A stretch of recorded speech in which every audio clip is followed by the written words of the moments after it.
ตัวนี้เป็นกาแฟสบายคอฟฟี่หอมตัวนี้เป็นกาแฟบขอเอ่ยสื่อเนาะเบิ่งมีขี่คุรุยลายอีกมีน้ำตาลพร้อมน้ำตาลเห็นบ่น้ำตาลเนี่ยเบิ่ง กินบ่ลงไป อืมถ้าเบิ่งเด้อประธานนะเบิ่งซะนะเอาแก้ว มันต้องขี่นะ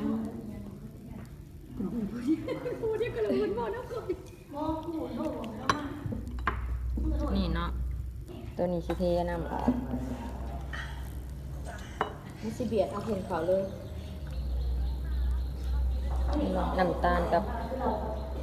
ขี่กลุยยังเต็มอยู่ไหนเอาของละเอามาอีกจอกหนึ่งสิ ใส่จุดไหน แก้วหนึ่งสิเดี๋ยวเฮาสิเทสบายคอฟฟี่ของพวกเฮาลงเด้อสบายคอฟฟี่บกล้าเอาบ่วงไปจุอันนี้บ่แซ่บแฮงชิดซ้ายค่ะ เห็นไหมบ่มีซ่าบ่มีคราบอีสังบ่มีคราบบ่มีน้ำตาล